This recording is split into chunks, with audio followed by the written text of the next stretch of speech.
me, me, me, me, me, me, me, me, me, me, me, me, me, me. Me, me, me, me, me, me, me. Me, me, me, me, me.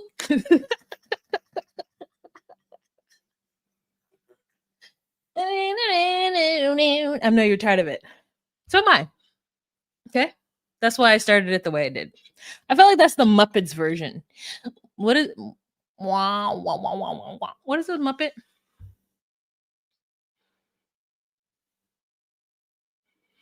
Hello, welcome to your first live domestic gordita. Viva Las Vegas. Welcome. Glad you made it.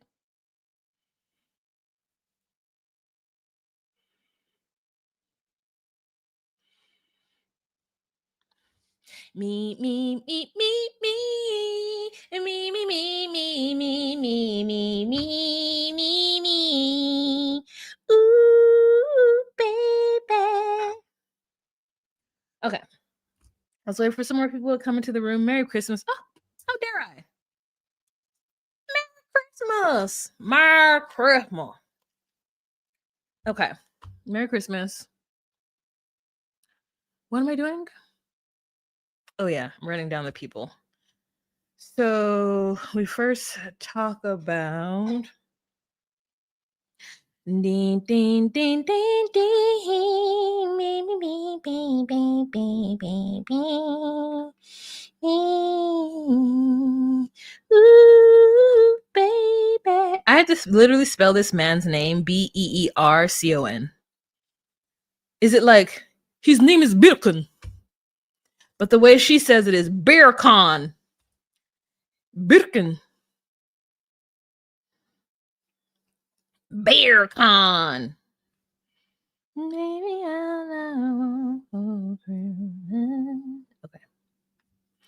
Or Santa baby.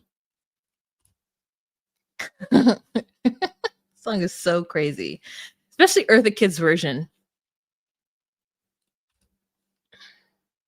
Oh, Santa baby, hurry down the chimney tonight. I don't know the song. Nah, nah. Da, da, da, da, da, da. Santa cutie, the hurry on the chimney. Oh, no, that's not the Eartha Kitt version. You know, my all-time favorite is hark how the bells, oh silver bells, all seem to say, throw cares away, Christmas is here, bringing good cheer to young and old, meek and the bold, ding dong, there is our song, all can and now, that's my favorite song. Big and wild, people sing songs of good cheer, Christmas is here, very, very, very, Merry Christmas. And then the song I learned, on the piano was God rest ye merry gentlemen, let nothing you dismay. Remember Christ our Savior was born on Christmas Day to save us all from Satan's power when we were gone astray. Oh, tidings of comfort and joy, comfort and joy. Oh, tidings of comfort and joy. I mean, he's born to save us from Satan's power. What's my that I really like that song. I also like the First Noel because I know how to play that song on piano too. I know how to play the First Noel and I know how to play God rest ye merry gentlemen, let nothing you dismay. And then oh, you know what? I don't okay, I'm saying what I don't like is Michael Jackson singing He Saw Mommy Kissing Santa Claus. First of all, why did Jehovah's Witness let him sing that song? Huh? Why did Jackson's got a Christmas album? For the money? Okay. For the money. Oh yeah, Holy Night's a good one too.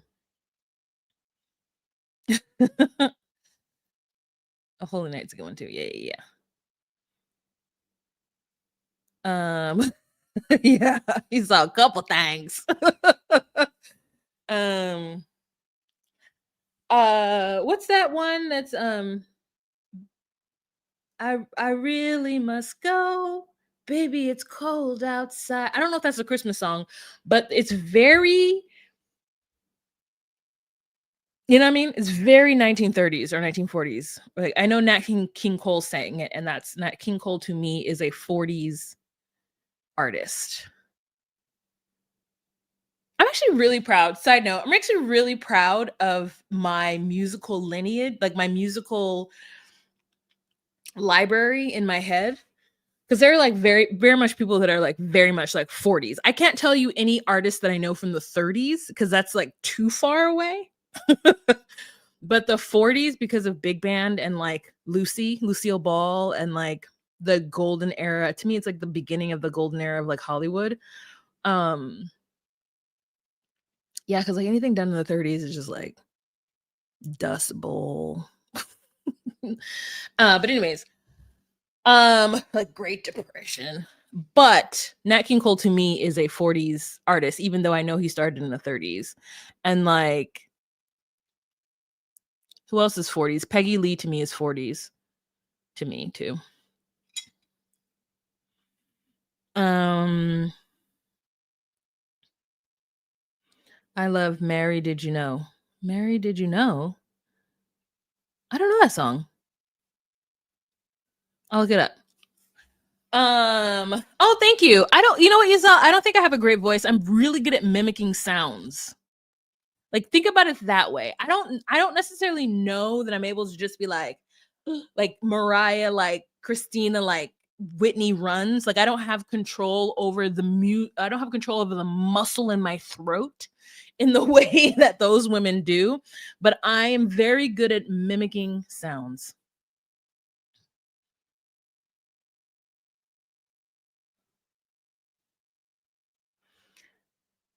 Dean Martin made it famous? I'm gonna tell you right now, I only know the Nat King Cole version. Let me is that not Nat King Cole? Is it Dean Martin and I'm just tripping? Baby, it's cold outside. Baby, it's cold. Okay, there obviously there okay. All it's there's a Frank Sinatra version. There's definitely a Dean Martin version. There is a Ella Fitzgerald one. You know what Ella Fitzgerald song has me down bad? And here's the truth. Frank Sinatra sang it first. So most people know the Frank Sinatra version. And when I heard the Frank Sinatra version, I was like, what is this nonsense? The Ella Fitzgerald version of So Set 'em Up, Joe. I got a little story you ought to know. We're drinking, my friend, to the end of a brief episode. This is a song. Making one for my baby and one more for the road. One for my baby. I got a routine, so drop another nickel in the machine. Sometimes I listen to Ella Fitzgerald, and the way that she sings, her and Sarah Vaughan, the command that they have over the way that they're the command that they have over the way that their voice comes out is so specific and astute. It's like their vocal cords are is an instrument. And it's the same way that like you would hear a trumpet. Like the way I identify the way a trumpet sounds and the way that somebody has the control over a trumpet, because an instrument is an instrument, but the way that somebody is able to like create the sound in between the notes or the sound in between the sound is so specific to me, and Ella is really good at that. Like her instrument, it's like people can sing, like people sing, right? But like Ella is, her voice is an instrument. It's like me listening to somebody play a brass instrument. I know I just got really nerdy on you, but like, you know what I mean? Drop another nickel in the machine. Like the way she does it is like so crazy. I'm feeling so sad. I wish you make like that. that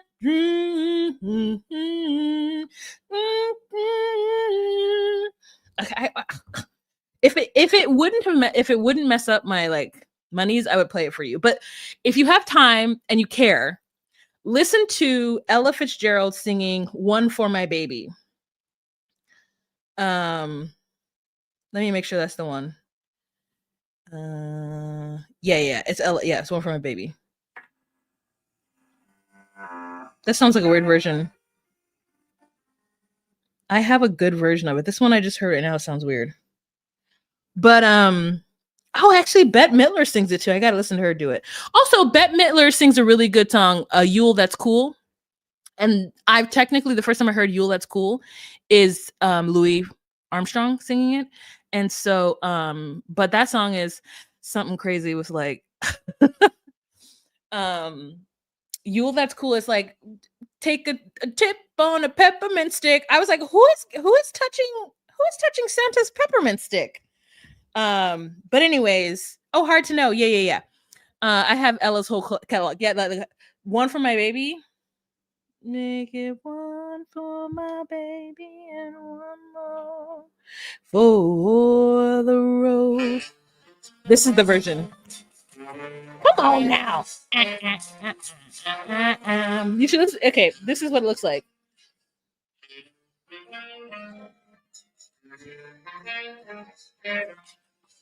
It's this one.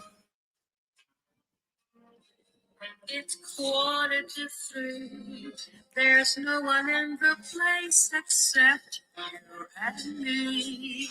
Woo! Okay, I don't want to lose my monetization. So set 'em up, Joe. I got a little. Okay, Pentatonics and music. Yeah. Pentatonics is so good. I mean, there's so many acapella groups that are really good, but Pentatonics obviously are so good. Their Christmas album, like, girl, get out of here. Get out of here. Sarah Vaughan version of Misty with Cab Calloway. Oh, I haven't heard that. Okay, okay, hold on. Misty, Cab Calloway. Oh, they all have a version of it. And that's one thing I love to do too. Is if you're ever just nerding out on music and you want to listen to the American like standards book, if you go back and you listen to Dean, Sinatra, Sammy, and some of the songs Nat has done too, listen to those people do it. Okay. Then go and listen to Sarah, listen to Ella, listen to what's her name? Oh my girl, what's her name?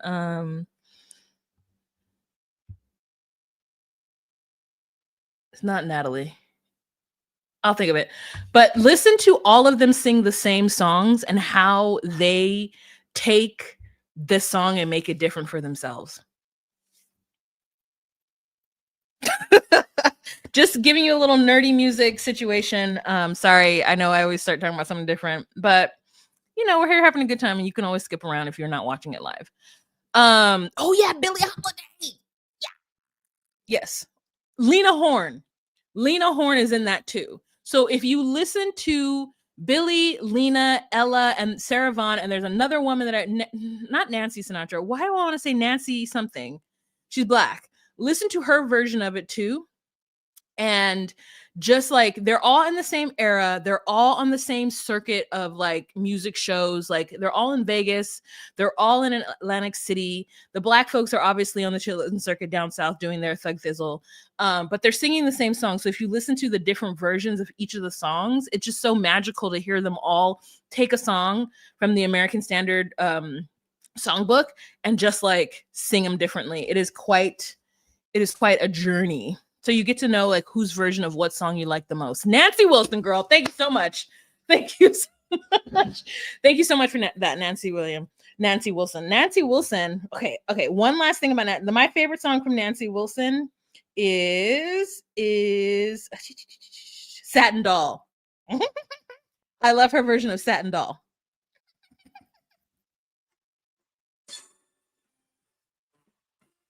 This is all big band, like well,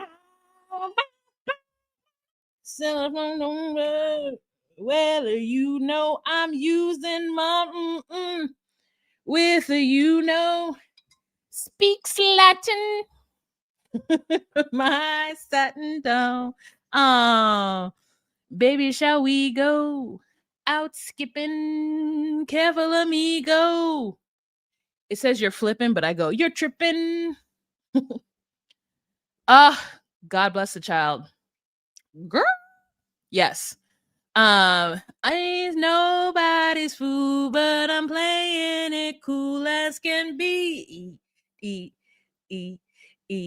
I'll give it a try, but I ain't for no guy catching me. Switcheroonie. Okay, anyways. I know all from my mom who's 95. Yeah, I feel like I like music so much. Okay, let's get this porty started. We're at, let's say, 16:15.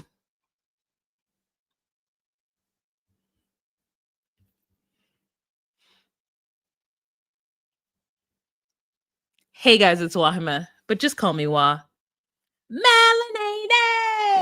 Welcome to my recap of 90 Day Fiance before the 90 days. This is season 8, episode 3. Prepare for takeoff. My name is Wah. I do recaps of relationship reality TV shows such as 90 Day Fiance, Love After Lockup, Love is Blind.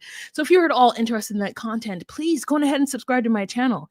If while watching this you get the hee ha-has and you want to give your girl a tip, you can do so with the options down in the description box below. Otherwise, y'all, Merry Christmas. I'll see you for New Year, so I'll save that there. But Merry Christmas. Merry Christmas. And yeah, so let's jump right into this episode. And I say right in as I didn't spend 16 minutes talking about my favorite standards. Okay.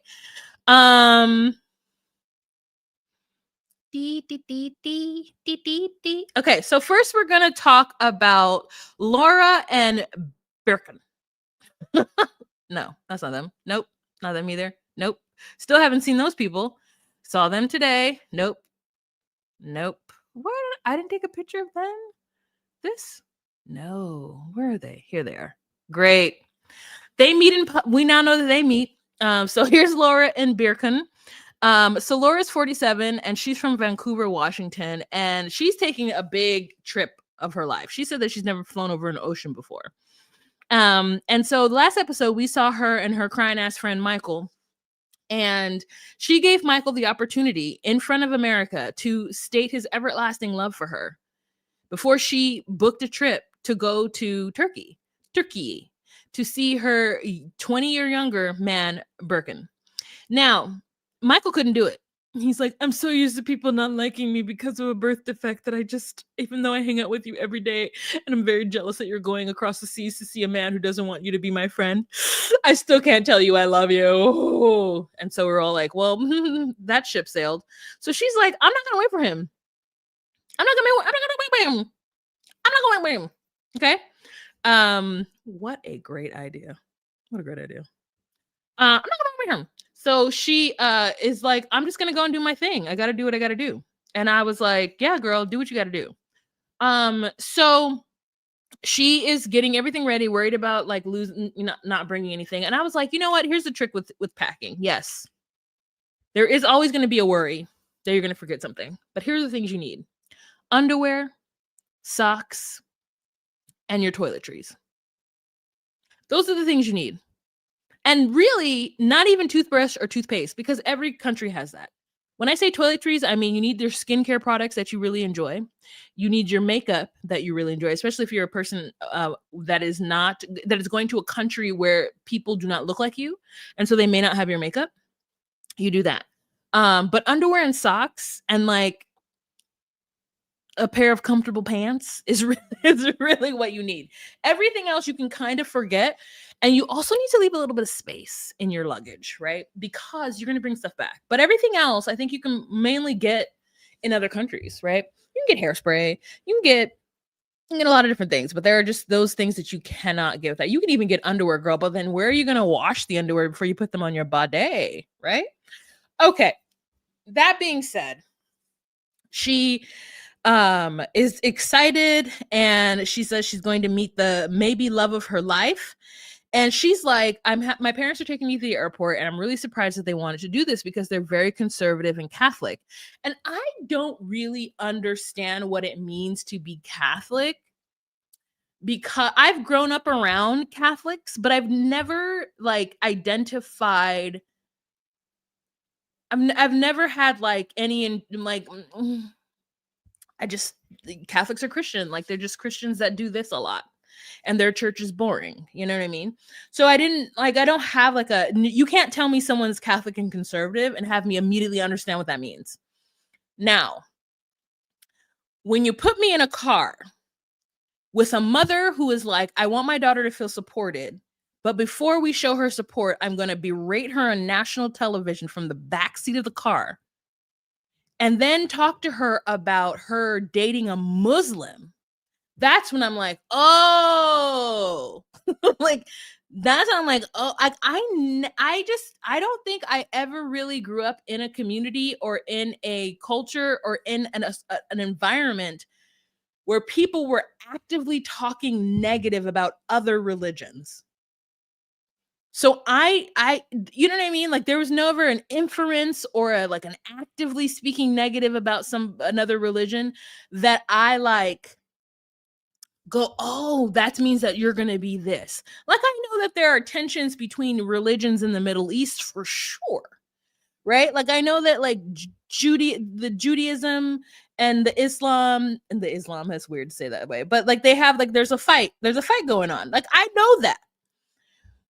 However, at the end of the day, they're all Abrahamic religions. And so I was never in a situation where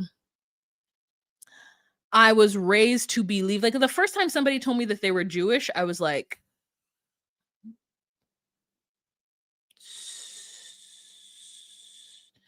she was like, is that a problem? And I'm like, I don't understand why you're saying that to me. I don't know what that's supposed to signal to me. You don't celebrate Christmas, check. But like, oh, Jesus was a Jew. So like, what do you want me to feel about this? Like in my mind, I was like, but you're still white though. So like, what do you want me to like, what do you want me to know about this situation? So like, yeah, I don't ever think that. But when this woman was like, I never saw this being a case. I never thought my daughter would be with somebody Muslim of all things. I'm like, it's all Abrahamic. Do we know that? Do we understand that like it's all Abrahamic? That it's all like it's like all one. Oh, okay. So somewhere in your journey, you were taught as a Catholic that Muslim people were bad.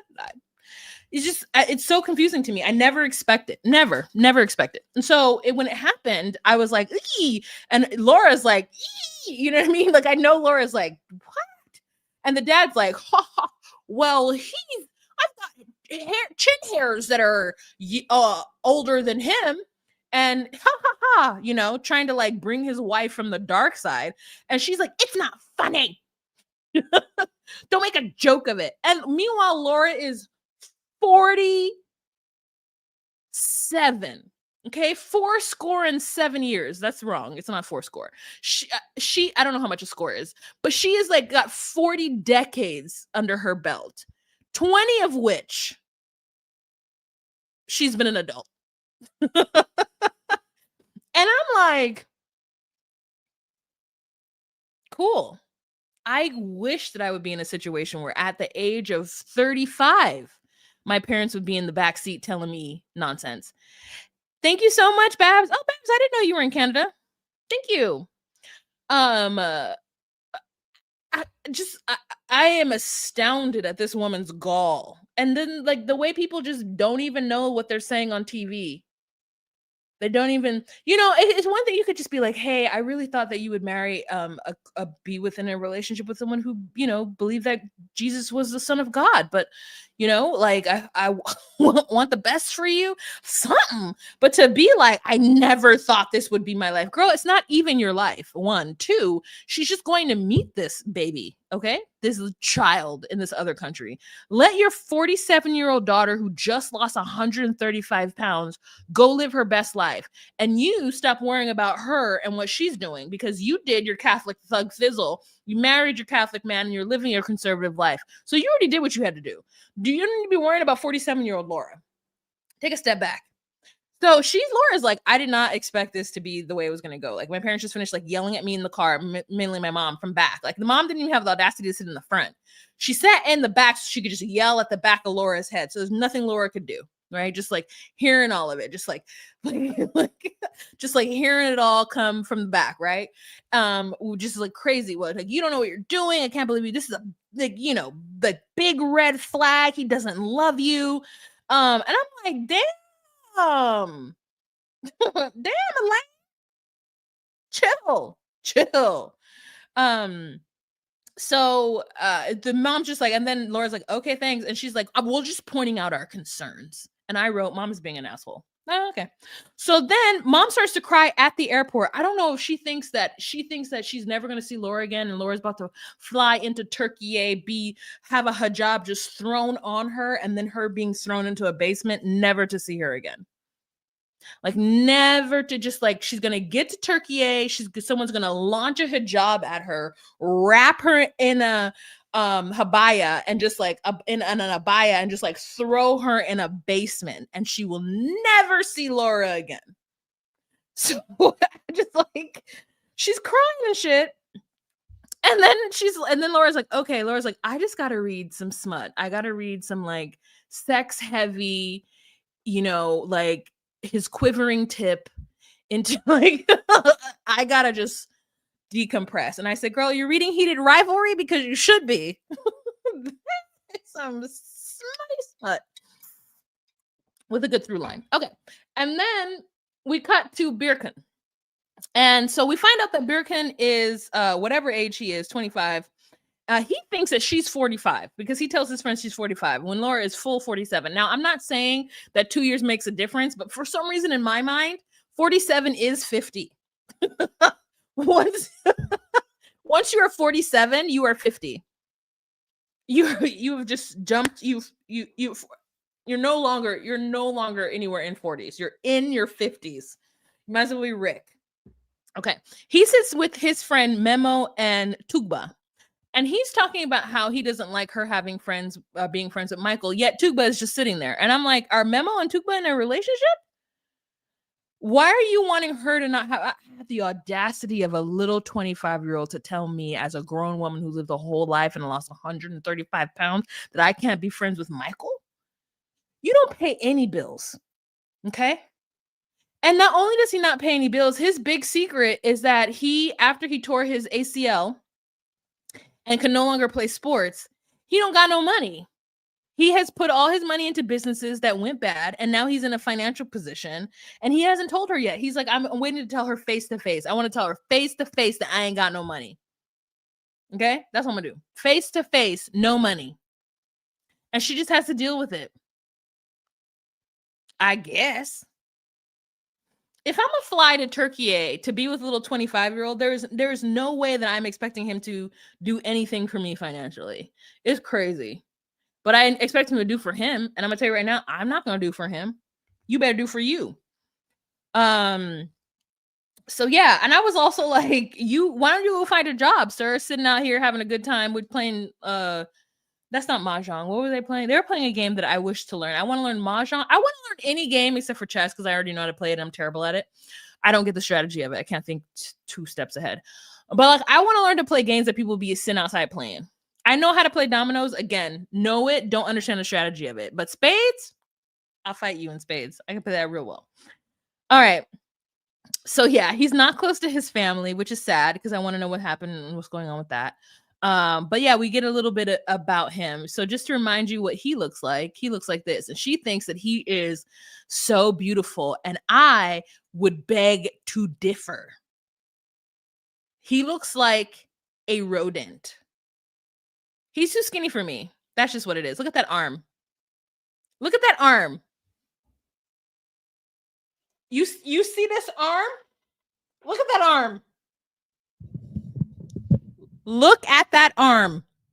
It's too skinny for me. For those of you're watching on mobile, you're missing it. You can't see everything because of the border. But anyways, it is what it is where it is. He is hungry from being jobless. Oh, I know how to play Uno. Me too, girl. I know how to play Uno too. Girl, they all needed one. I don't know what you said. What did Jocelyn say? Because that's the one thing I noticed about him and oh yeah, Omar and very successful is probably because they say off. Yeah, they do like private stuff. They're still in the 90-day verse. They're just not doing anything that's like big. This is my daughter. I would be supported and tell her here. She's like, I want her to feel supported. And then as you're in the car, she's just yelling at her from the back. When you said dentist, I was like, him and his friend Memo require. Now, again, I don't know what dental care and what that is like in other countries because some people would say that I would require a dentist. I would say no. This is my natural beauty. But anyways, let's move on to another new couple. Oh no, the first new couple alert.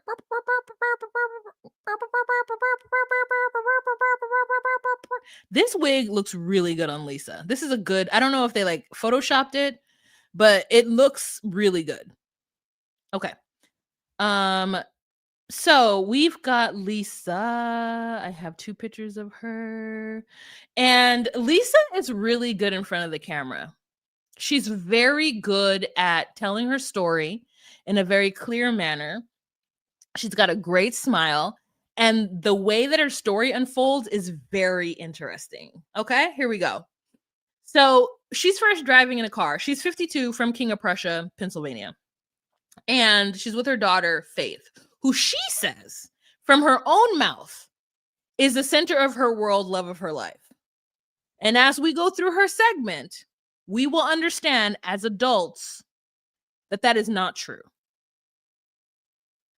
Okay. So she's like, and with my daughter Faith, and we have to make a pit stop to get some condoms. And Faith is like, do you have to buy the condoms? And she's like, yes, I don't want to go there and have there not be condoms, or at least latex-free condoms. And she's like, he used to be a playboy. I'm in love with Daniel. He's however old he is, from Nigeria. And I was immediately like, scam. Listen, I am not trying to come negative for my Nigerian brodas, but the only one that I believe that wasn't a scammer was Chidi. That's the only one of them that I don't believe is a scammer. Even Michael. I think that Michael ended up loving her. Actually, I don't know. Michael. But Soulja Boy, all of them. Okay?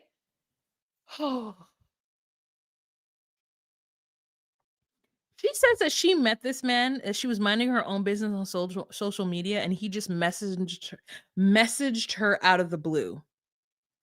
Scum. I'm tired of it. I'm tired of it. Scum. Okay? All of them. Every single one of them. Scum. Because they're all going for the same woman. They're all going, then that Faith calls it. She's like, they're all going for older, lonely women. She's like, do I look old and desperate? And we're like, yes, you do. I was minding my own business and he slid into my DMs and I thought he was a scammer at first, but then I realized he wasn't and he was real. He's real. He is a real scammer. Okay? He's a real scammer. Muhammad.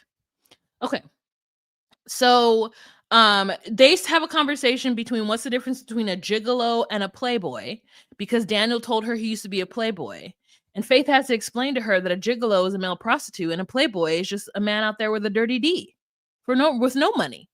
At least a gigolo has a dirty D and he's got some money in his pocket. The playboy had no money in his pocket. And she's like, ow. She's like, well, I've never used a condom before because I've been married to all the men that I've had sex with. And we're like, you can still use a condom. That's not an excuse. The first person, I was just young and dumb, so that was annulled. And then the second one didn't work out. And then the third one, I loved him the best. But then while with him, I realized that he was better as a best friend and that I liked women. And I was like, let's unpack that.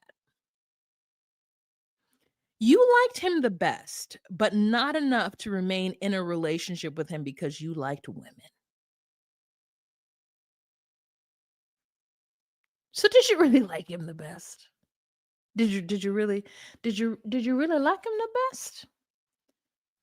Then she's like, so then after that, I've been married. I mean, now she has 2 more marriages underneath her belt, right? And she's divorced all them women. She divorced 3 men and divorced 2 women. At 52. That's a lot of life. Let's say she the first person she married, she was 18 years old. 5 people? Married? Okay. Now, we can all see that there's a pattern, this destructive pattern, especially when Faith comes in. And Faith says, "1, I'm not going in there with you to get condoms. You're going to have to do this on your own." Okay? I have been everywhere around this country with you. Every relationship. This girl says that she has been to 15 different schools and that her and her mother moved around a lot. And so when she says that Faith is the apple of her eye, we know that that's not true. We know that there is a particular person in this world who is consistently and constantly wanting to be in companionship and will do whatever it is that they have to do in order to get into that. And they will drag their children along with them. And the silver lining is that she only had 1 child to drag along. And she's still with that child. And they're both having financial issues and they live together. So we know that there's way more underneath the surface. If the both of them, they're a 2-income household and they're running into money problems together. She's like, I live paycheck to paycheck, but I still stand Daniel money. No, mama, no. She's like, I don't do it because he wants me to. I do it because I want to make sure that he's secure. You are not secure. You are not secure. I hope that she has a 401k somewhere that she's not allowed to touch. A pension with somebody's program. It is. I can't. We can laugh about it because it's funny, but the woman is in the Walgreens with this poor man having to help her because she doesn't know what condoms to get. And she's crying because she's so embarrassed because she's had to call this non-pharmacist over to help her choose which condoms might be better so that she can feel more. And then she's like, I really like wearing wigs. And this wig actually looks really good on her too. And then she's like, but it's a lot. And then she unceremoniously rips the wig off. She doesn't stop, pull the bobby pins out, the hairpins out, take nothing. She just rips it off. I know, and pulls out some hair. And then she has this short hair. Cute. Don't look bad. Looks cute. But the way she rips this hair off, it is just like crazy to me. And she's like, Daniel really likes me with my long hair. So I he better be appreciative of these wigs because they're really uncomfortable. So I wear wigs all the time now. Nothing wrong with it. But you shouldn't do that for Daniel. She says that the reason why she cut her hair really short is because one of her ex wanted her to cut her hair short. And so she did that. And I'm like, it feels like you put your... you know what it is? I was just about to say you bend yourself into a pretzel to do things for your partner. And then I thought to myself, oh yeah, I brought pretzels. Where are my pretzels? They're in the car. I gotta go to the car and get my pretzels. Oh, Lord. The way I'm like, I could have been snagging on pretzels this whole time and they've got coconut on them and dark chocolate. So upset. They're in the car this whole time. I left it in the car. Anyways, I'll go get them after this. Okay, so this she's a train wreck, and I want to kiki and laugh. It's just the problem is that I know she was a disaster mom. I know she was a disaster mom. That she may have felt like she did everything she could for her daughter, but 15 schools is not right. Moving around is not right. And when your daughter is trying to talk to you and tell you that you're being loved, mom, and that this is a scam and that things are not good, and um it's wild. And then this woman's gonna be like, yeah, I mean, I never used a condom, and when you're having sex with women, it's different. The women, their bodies are great, and when you get up, you're not leaking. And I said, did you just say you're not leaking on national television? Did you just give us a weird visual of you getting up after coitus and walking to the bathroom, and like things just like kind of the gravity happening and allowing fluids to remove themselves from one's body on the way to the bathroom? Why did we need that visual?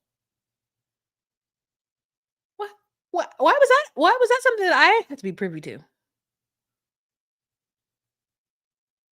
Why w why did I have to see that on 90 Day Fiance? Why didn't they edit that out? So so it's just so interesting. Um, so then she tells us that Daniel is a raging homophobe. And she doesn't think that what her life has been is wrong, but that he told her, "Why would you do that to yourself?" And I said, "Sir, you can't pay your own bills. Sir, you are taking money from a poor woman in the US in order to pay for petrol for your generator. And you're going to ask her why she would belittle herself to have sex with women? And you are not even a man?"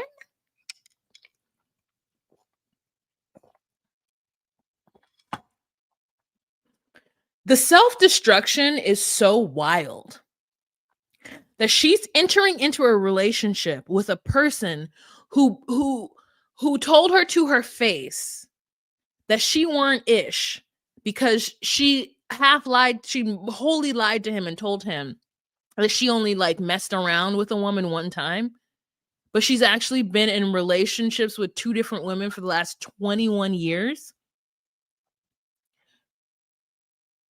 And she's going to go to Nigeria and tell him this to his face, thinking that he's just going to be okay with it. What kind of gay are you? What kind what kind of homosexual are you? Lisa? Is that her name? What what kind of member of the LGBTQ community are you, my friend? Just a self-hating one? That you will fly across the world and borrow money from your homegirl, Juna, to get the visa to fly across the Atlantic Ocean. I mean, the Atlantic, yes. The Atlantic Ocean, to go to Nigeria to tell a man who is a raging homophobic that you spent the last 20 years. It is it is dangerous. It feels dangerous to me. Like you are not okay. Crying in a Walgreens to a 24-year-old about condoms without latex. It is so crazy. Eating hibachi that you can't afford. Having your homegirl give you money so you could give to him, and you and Faith can't even pay y'all bills. Whew. Okay, but when she pulled off that wig, I died.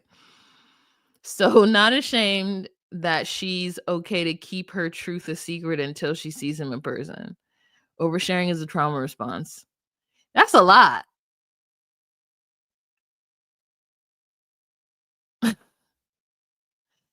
Wait, I feel like she's older than 39. No, she's 52. She's not 39, she's 52.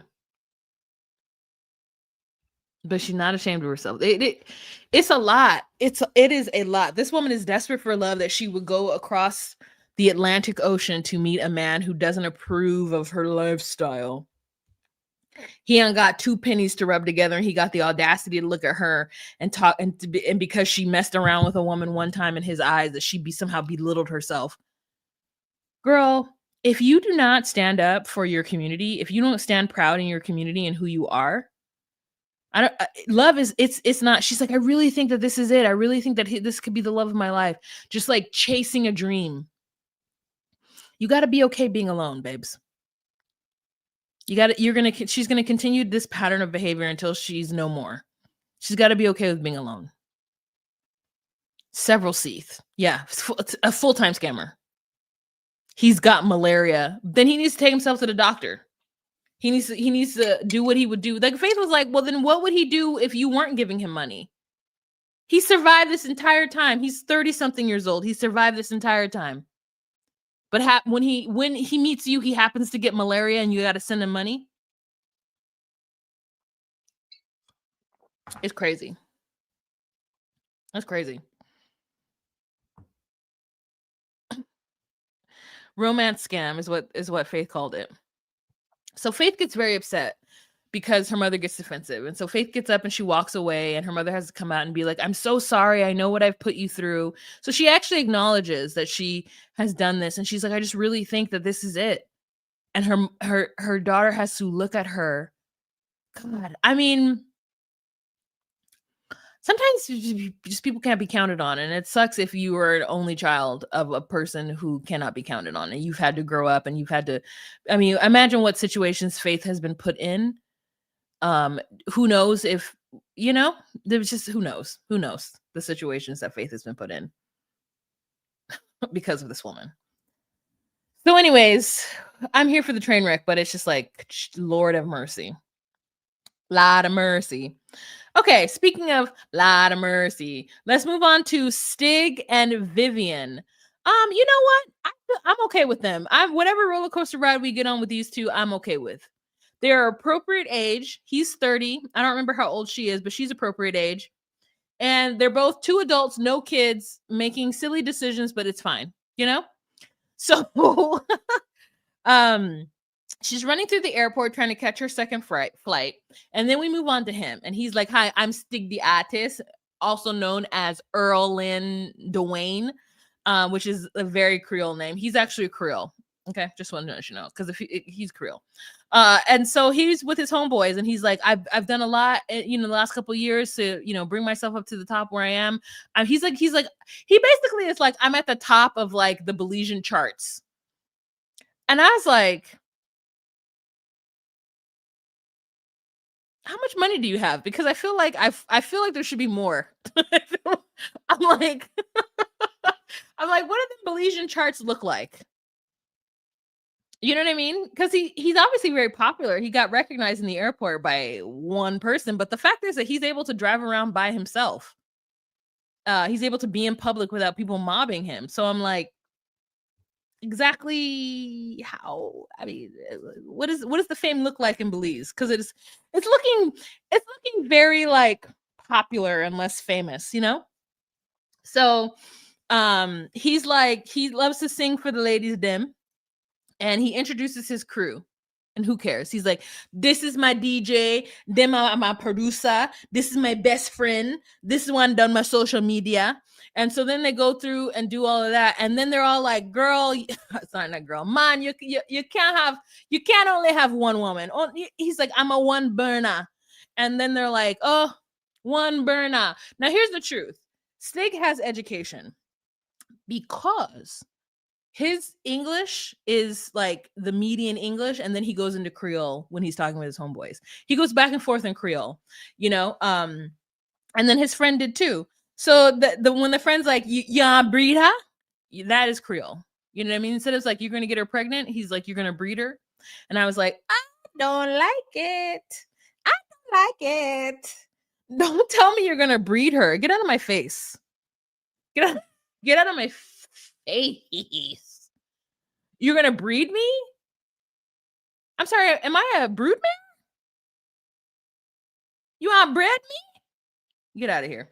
So he's like, you want to have a baby here, or you want to have a baby in America? He's like, America, duh.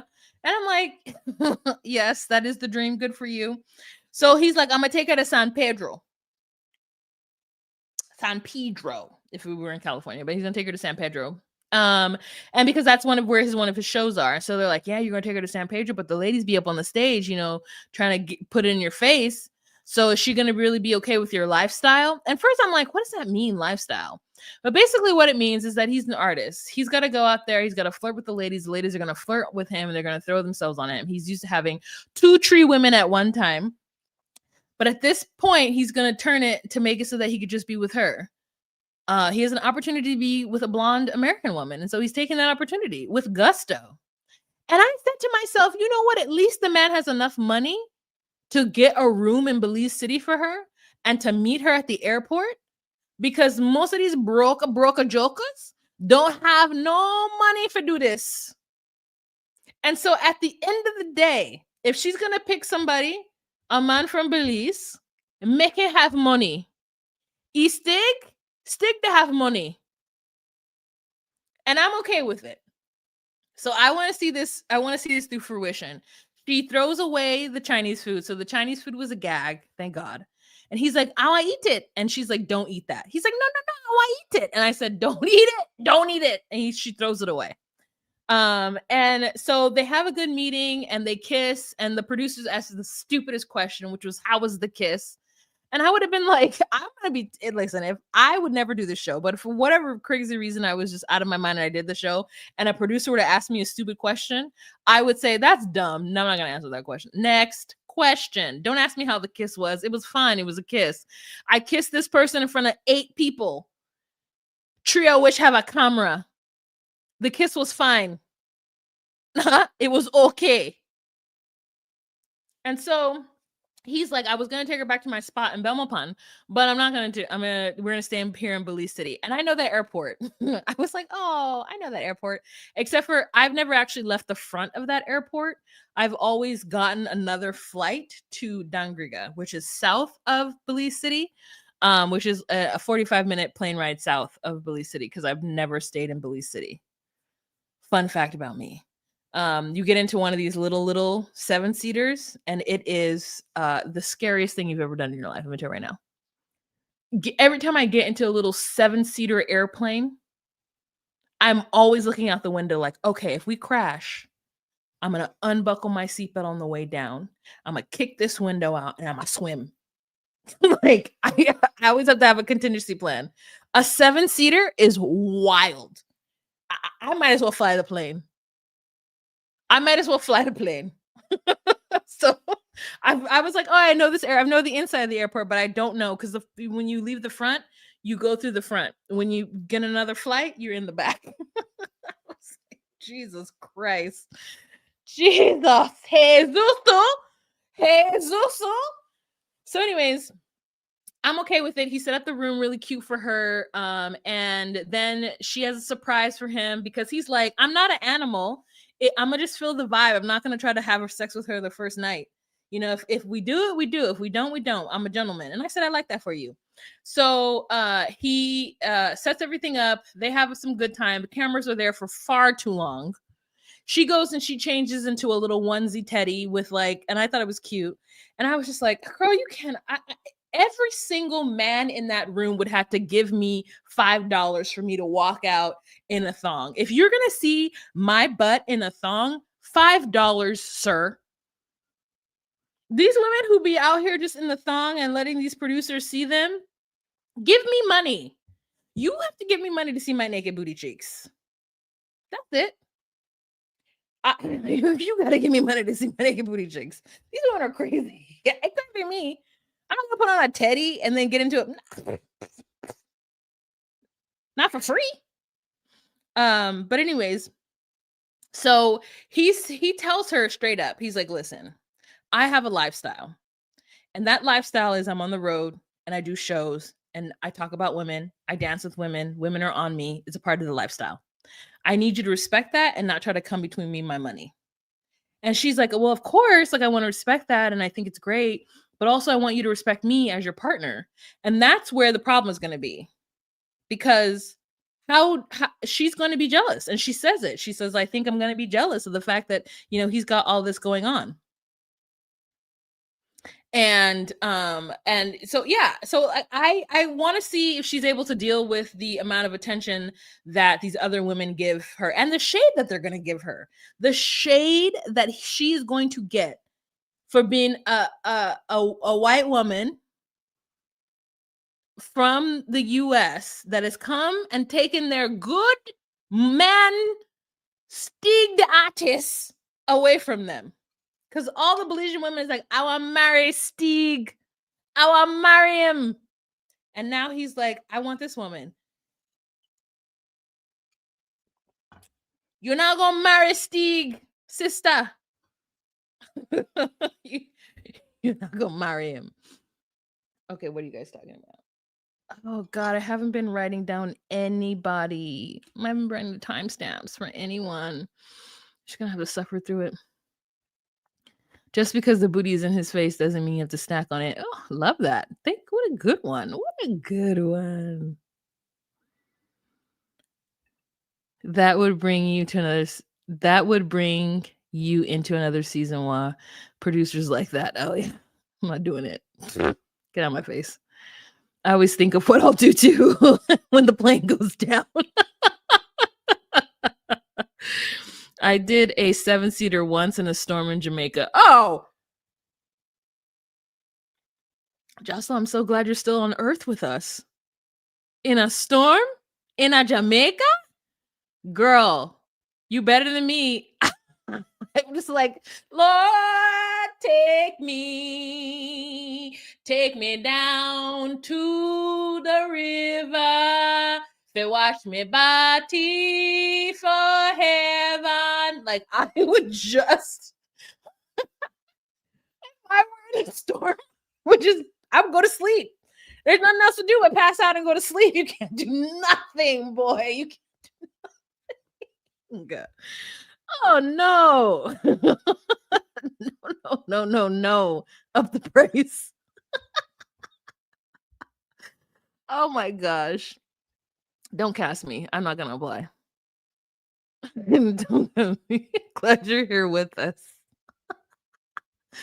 Girl, take me. Stick outright said he wants to go to the US. Yeah. And that's after living a decent life in Belize. So like, first time I prayed. Girl, you got through it. Jocelyn, bring me to America so I can become a famous rapper. Jocelyn's, aren't you Canadian, Jocelyn?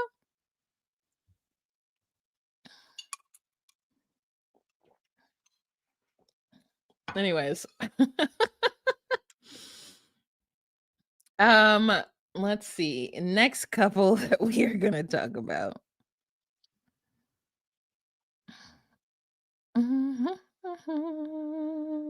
Yeah, she's Canadian. Jocelyn's Canadian. So she can bring you to North America. Okay, so next couple we have is Trisha and Rick. Gross. And then we do the same nonsense. Okay, so they wake up after having marathon sex, and he didn't show her all the tricks he knows. And then they go to the Ghana market, and in the market is all the meat on display, and he's like, oh my gosh, I thought meat had to be in the refrigerator. And she's like, no, it's fine. And so the meat doesn't have to be in the refrigerator. Which is something that I think too. And I'm like, how do you know that you're getting fresh meat? Which is maybe why you need to learn how to kill your own chicken. And I don't know. I don't know how it works. I don't know how it works. But anyways, so he's over there looking at all the things, and he's like, ew, the intestines, oh my god, that's the brain, da, da, da, da. And he's like, this is supposed to be our first date, and she's like really tripping me out here because like I didn't want to see all this. So we're just like, okay, thank you, American, for that. Thank you. And so then after that, he's like, this is all the leftover parts that people don't eat. And she's like, no, we eat it all. And she like hits him. And I was like, good for you. Stand up for yourself. And so then they go to another part, or they put him in some little car, and I know he looks like a clown getting out of it because he's such a big man. And then there's some music, and she dances in a very interesting way that I've never seen. Um, and afterwards, he's like, "Is that your traditional music?" And she's like, "No, it's not. I'm not actually from here. I'm from somewhere else." He's like, "Oh." So they sit down, and he's like, "What were you doing during the 5 days? Like, I don't understand what you're saying to me." And she's like, "Listen, my ex got robbed. And so he was trying to say that I was the one who robbed him, as well as my brother hit someone and hurt them. So I was spending a lot of time at the hospital taking care of that person and also going to the police to pay amends for everything that's going on. So there was a lot going on in my life." And he's like, "Well, you would end the call, or you would like whatever." She's like, "No, I didn't. I just didn't answer you because I was going through a lot." Now, mind y'all, it was 5 days. 5 days is Monday through Friday. 5 days is Sunday through Thursday. That someone in a foreign country does not answer your calls. I'm telling you right now, I haven't talked to Guatemala Bay since like last week. Because sometimes you just get overwhelmed with things and you don't feel like calling people back or answering the phone. Like, I got things to do. I'm overwhelmed. Especially when I get overwhelmed. Yeah, I can't be answering and like explaining things to you. I want to speak in my own language. Like I don't want to have to try to explain to you what's going on. Like, things are happening and moving very quickly, and things are unfolding, and I'm at the hospital and I'm traveling, and I just want to be at peace, and I'm stressed out. And now you want to call me and be like, "Babe, get it. Don't babe me. This ain't the time for babying, okay? I can't do it right now." This man gonna hop on a plane to Colombia and then have sex with his ex for a full week after that because he felt like Trish was cheating on him.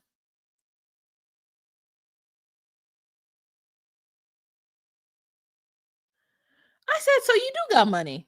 You got money to just hop on a plane and go to Colombia for a week because your Madagascar 25-year-old is not paying you enough attention?" Something wrong with Rick. Something wrong with Rick. So- Something he's like, "Oh," he's like, "When you told me the story the first time, it didn't make any sense to me, but now it makes sense. Like, now, now I get it." 'Cause he just didn't believe her when she had said what it was. And then now he has to tell her that he went and flew to Colombia during this time.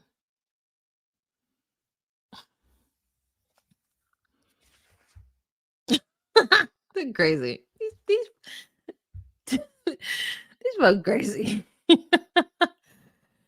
She's not gonna get hurt. She's 25. She'll bounce back and she'll find somebody else.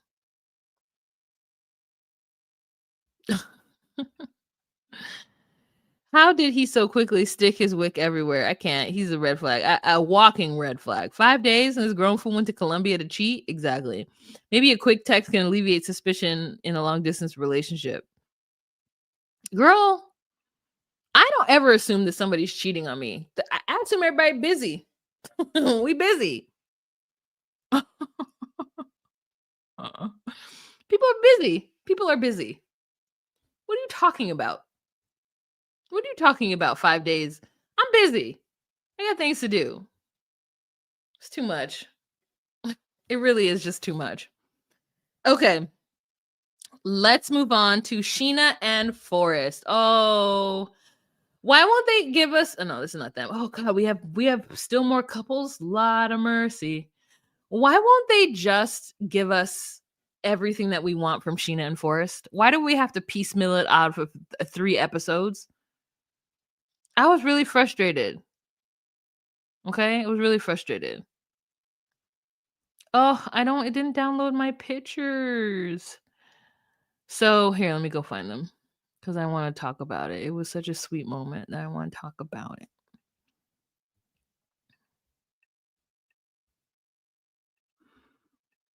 So they're on the airplane.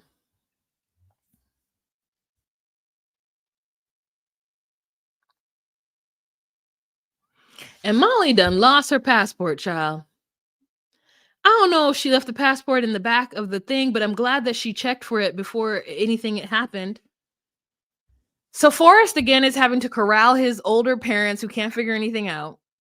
And he just wants to get there and meet Sheena, right? At this point, he's regretting bringing Molly because Molly is like a child that he has to watch. He's probably like, Molly, if you don't just give me that passport and I'll hold on to it, that way we always know where it is.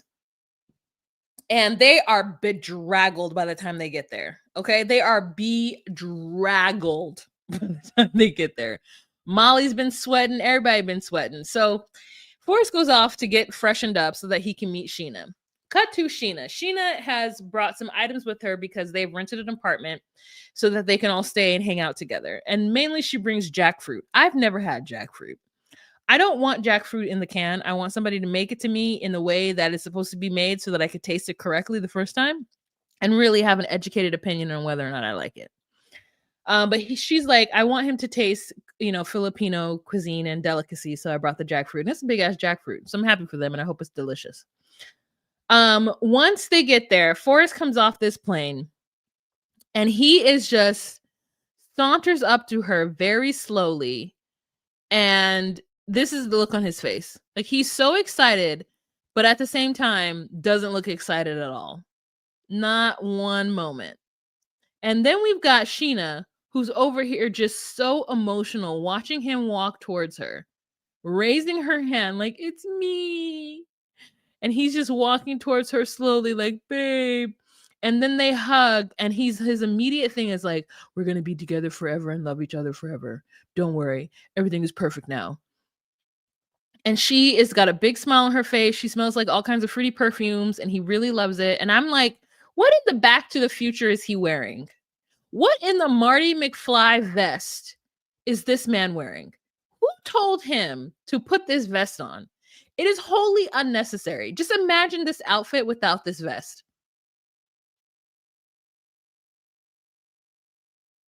Better, right? Better. So then Molly comes up and they have a hug, a good old cry hugsy. Molly is a mess. Huggy, huggy, hug. Prior to that, Molly and Dev are in the background just looking at these two have a great time together. They are, I mean, it is just such a sweet moment. And I was like, I'm not crying, you're crying. You cry. Even Dev has to come in for a good old hug. And he's like, I don't even cry. And Sheena is like, I am so sorry. I don't mean to disrespect your family. Like, forgive me. I'm heartily sorry. And Molly's like, it's okay, girl. It's okay, girl. It's okay. Now that we see you and we see how sincere you are, I'm so happy to meet you and you're making for us so happy. Don't worry. Don't cry. Don't cry. Don't cry. We'll deal with that later. This is a happy moment. And then Molly to the camera is like, I still want to know what she did with the money, though. We still got to talk about it. And I was like, okay. Okay. But the way that they all are all hugging and like she gets in the middle and she's like, we're all family now. And I'm like, if they don't give me just a solid 20-minute segment of them where we get to see it was like 2 episodes of them on a plane. I don't want it. I don't want it. I want to see the Molly Sheena standoff. I want to see the Sheena Forrest like reunion. My friend is from the Philippines says an 8-hour flight. I think some people be trying to save money and they just like people, and I get it, right? You try to save money any way you can, but I can't do 36 hours of travel. Maybe 20. I've every time I've gone someplace overseas, I have done a direct flight. I did a direct flight to Japan. I did a direct flight to London. I'll be doing direct flights because I don't need to actually get people are like, oh, I want to lay over to get off and like do things and like I got to get off the plane, which is fair, but not me. Just take me straight there. Just take me straight there, please. I can't. I don't want to get off. I don't want to have to worry about my luggage. I don't want to have to like. The only time I've done it is like when I go to Belize. There's no direct flight. You have to like stop off in either. Usually it's DFW. I think I've stopped into or Arizona. Like there's no. LAX to Belize direct that I have ever taken. Not that I've been there a billion times. I think I've only been there twice. So yeah. Okay. It has to be a direct flight for me. Yeah. Hmm. Poor Dev. Dev has the whole Molly back at all times.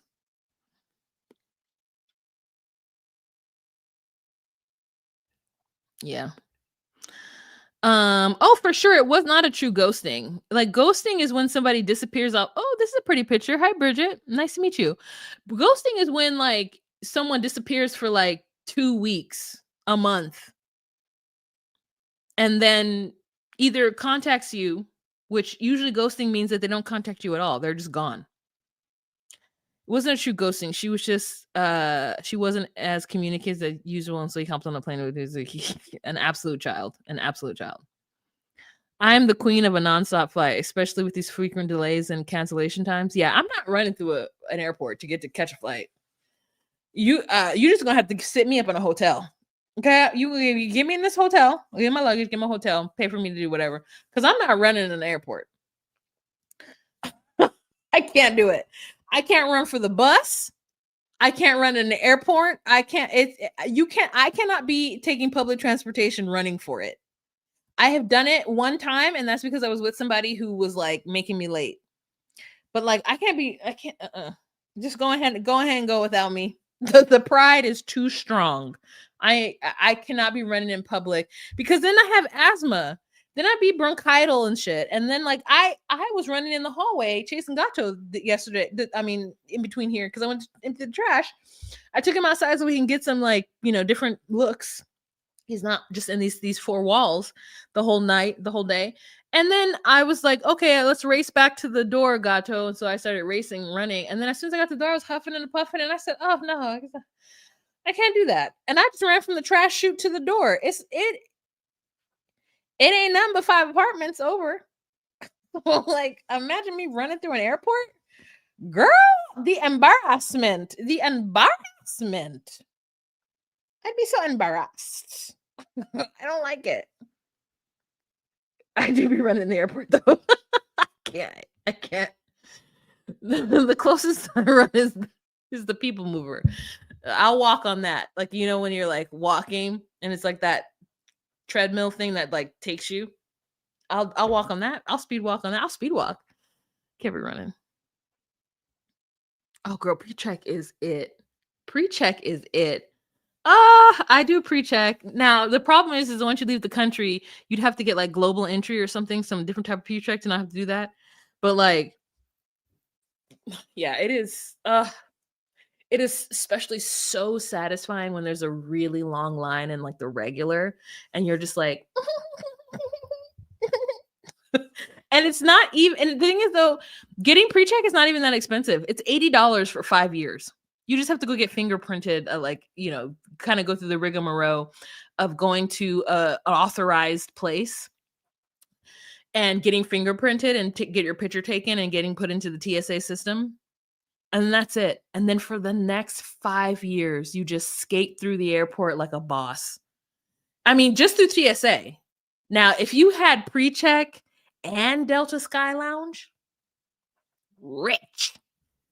Rich. Oh, you have global entry. Oh. Oh, then maybe I have it too.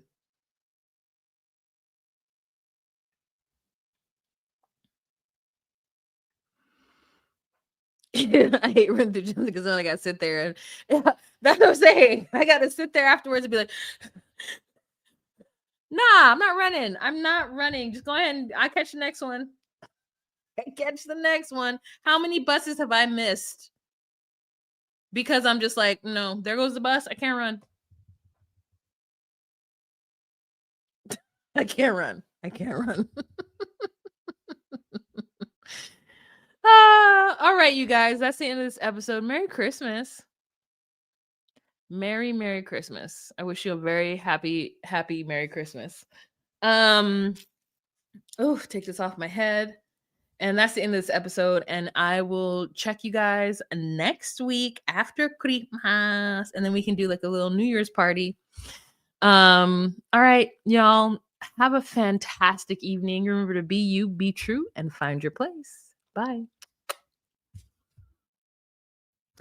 Jump in the line, rock your body on time. Okay, I believe you. Jump in the line.